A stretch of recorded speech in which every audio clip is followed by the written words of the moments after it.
TR 1 और TR 2 की बहाली में फंस गई है सरकार। होगी ये पूरी प्रक्रिया रद्द, क्योंकि मामला पहुंच गया हाई कोर्ट।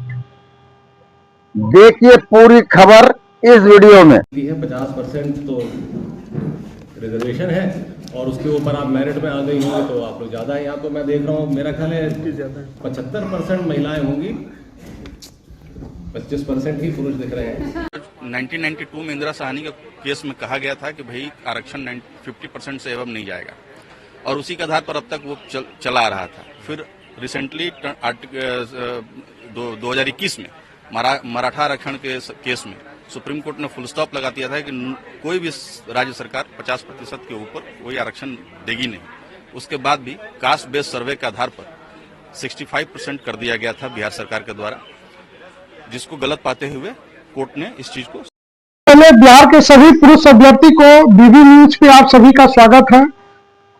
मुद्दा आज का ये है कि शिक्षा विभाग संवर का जो विद्यालय कक्षा 1 से 8 में, उसमें 80% महिलाओं का चयन टीआरई 1 एवं टीआरई 2 में करवाया गया। इसमें आपत्ति क्या? आपत्ति ये है कि सरकार सुप्रीम कोर्ट के 9 बेंच इंदिरा साहनी का बेंच का आदेश का अवहेलना एवं समान प्रशासन विभाग के गजट 2016 का अवहेलना करते हुए टीआरई 1-2 में 80% महिलाओं का चयन करवाया गया। कैसे कर दिया? 80% कैसे कर देगा? तो 35% हुआ था ना जी। जैसा कि आप लोगों गत देख पा रहे होंगे, गत 2006 से लेके 2020 के नियमावली तक सरकार पंचायती राज के अंतर्गत शिक्षक बहाली करती थी। उसमें 2006 में जो नीतीश कुमार जी के द्वारा एक बिल पेश किया गया था, उसमें महिलाओं को 50% आरक्षण देने का प्रावधान था, लेकिन वो सिर्फ पंचायती राज में।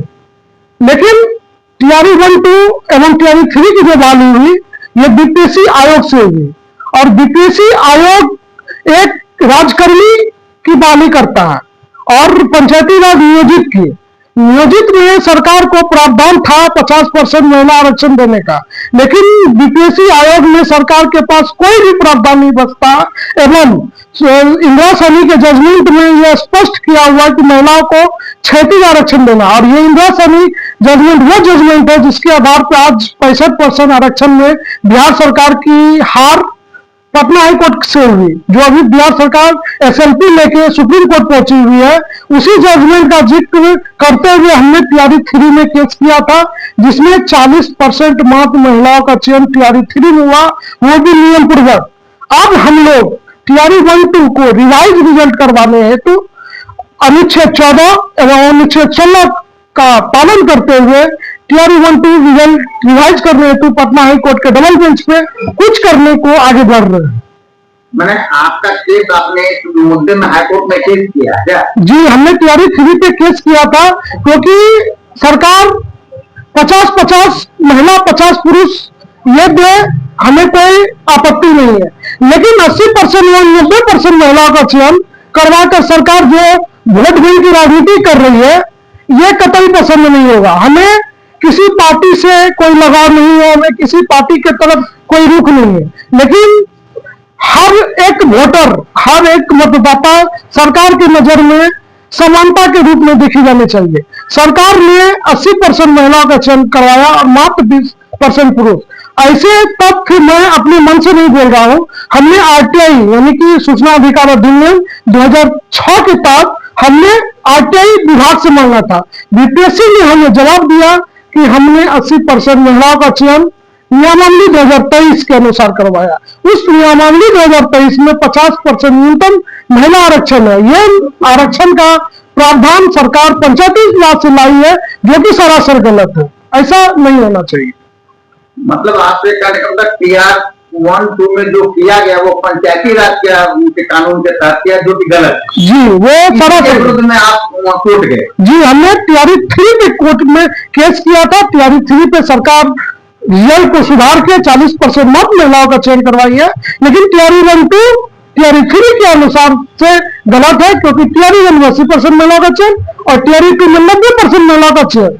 जैसा कि आप डिस्प्ले पे देख पा रहे होंगे, समान प्रशासन विभाग का एक लेटर 8 अक्टूबर 2023 को सार्वजनिक रूप से जारी हुआ, जिसमें स्पष्ट कर दिया गया है उसके विषय में कि तैयारी 1, 2 और 3 में 35% क्षेत्रीय महिला आरक्षण का पालन शिक्षा विभाग नहीं कर रही है। ऐसा आप लोग इस स्क्रीन पर देख पा रहे होंगे। और समान प्रशासन विभाग सभी विभाग का सबसे बड़ा मुख्य पदाधिकारी होते हैं, उसके पदाधिकारी के द्वारा ये लेटर जारी किया गया। तो आप जो है कह रहे हैं कि टीआर 1 और टीआर 2 के लिए आपने उसके लिए भी केस किया है? जी केस नहीं किया सर, 1 से 2 दिन में हम लोग कुछ कर रहे हैं। केस करने के लिए हमें याची की जरूरत थी, हमें पिटिशनर लोग लगभग मिल पा रहे हैं और बहाली पुरानी हो चुकी है और उम्मीद है कि सरकार पिटिशनर लाभ देगी, क्योंकि 2018 के बिहार पुलिस में सरकार ऐसा ही खेल की थी। उस समय भी 80% महिला बिहार पुलिस में अपना योगदान दी थी। उस समय पुरुष अभ्यर्थी कोर्ट के शरण में गए, उन्हें न्याय मिला। न्याय किनको मिला? जो पिटिशनर बने। बाकी ऐसा आरक्षण का दायरा सरकार सुधार ली, क्योंकि 2016 में समान प्रशासन विभाग का गजट ये कहता है कि महिलाओं को 35% क्षेत्रीय आरक्षण देना, यानी हॉरिजॉन्टल।